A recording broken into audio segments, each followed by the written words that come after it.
I ddod at y gerdd arbennig yma, Dangosaf i Tilendid, wrth gwrs mae'n gerdd sydd yn cloi dilyniant o gerddi. Y gerdd gynta yn y dilyniant yw I gwestiynau fy mab. Mae fe yn dweud wrth I fab sydd yn 4 blwydd oed, ifanc iawn, paid â gofyn fy mab yn dy 4 haf o ble y deithost. Gofyn hytrach paham y deithost. Nawr mae fe'n dod nôl i'r paham yma yn y gerdd ola. Dere fy mab I weld rhesymau dy genhedlu a deall paham y digwyddaist.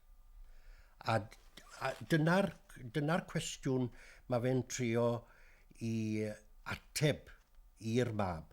Mae e'n dweud wrth y mab I ddechrau, mae e'n dweud wrth y mab pa gwestiwn I ofyn. Wrth gwrs oedd rhaid o fe gan mai 4 blwydd oedd y mab ar y pryd, oedd rhaid o fe. Drio I ddysgu fe I ofyn y cwestiwn iawn, ond mae e hefyd yn trio rhoi I ateb i'r cwestiwn, a dyma nhw. Pam wyt ti wedi denu, pam wyt ti yma o gwbl? Wel, dyma pam, medde Dafydd, wrth y mab, oherwydd mae yna lendid I gael, glendid, mae hwn yn air, rhywbeth glân yn perthyn i'r bywyd fydd I di gobeithio ni weld nes mlaen, a wy'n I weld ar hyn o bryd mae'r tad yn gweud wrth I fab. A wedyn mae fe'n gweud, mae fe'n mynd ag mas I ddangos y defed, a mae hwn yn hyfryd, yn dyfe, sy'n cadw mewn cusannau y gwryd yn gyben. Chi'n gweld y defed yn pori, a ma'n nhw'n rhan o'r glendid yma, maen nhw'n cadw'r lle'n lan. A wedyn mae fe'n sôn am y fiwch a'r llo yng nghefn llan, y byd natur sydd o gwmpas y mab yma, yn y byd na mae e'n mynd I weld glendid. A wedyn mae fe yn sôn am nofio noeth yn yr afon. Hynny yw, mae'r un ddelwedd eto yn aros gyda glendid, yn dyfe. Mae na fodd bod yn lan yng nghanol y byd natur yma. A wedyn mae fe'n dod mlaen cyn y diwedd. Dangosaf I ti'r broga yn lleithder y gwyll. Mae na rhywbeth sydd yn alam bach o ofon arna I pan welai froga. Mae e mor ddiarth, a fan hyn mae Dafydd yn mynd o dan y wyneb fel petai, yn sydyn reit mae fe'n sôn am dangosaf I ti'r broga yn lleithder y gwyll.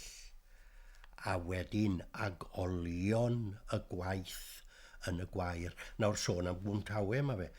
Oedd gwaith yn arfer bod yn Gwmtawe, gwaith mowr iawn, a oedd y gwaith wedi diflannu.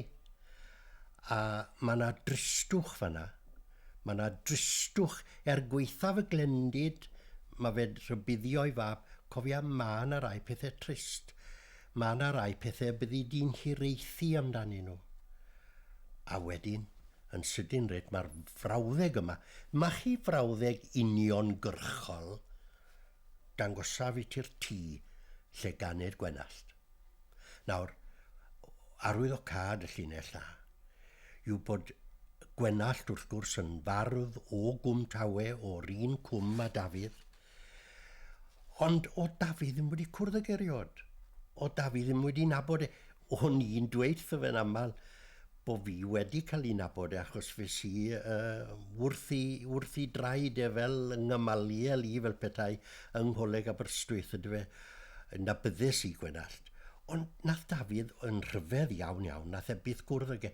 A mae e'n teimlo mae fe'n teimlo hireth mawr bod e ddim. Teimlo rhyw chwythdod bod e ddim, ddim wedi cwrdd a un o gewri barddoniaeth Gymraeg sef Gwenallt. Dangosaf I ti'r tŷ lle ganed Gwenallt. A wrth gwrs mae Dafydd fan hyn yn trosglwyddo, trial dweud wrth y mab, yng ngwaith I yw dangos I ti beth wi wedi gael a wi eisiau rhoi'r un peth i ti. Dyna yw ystyr traddodi, dyna yw ystyr traddodiad yn fe.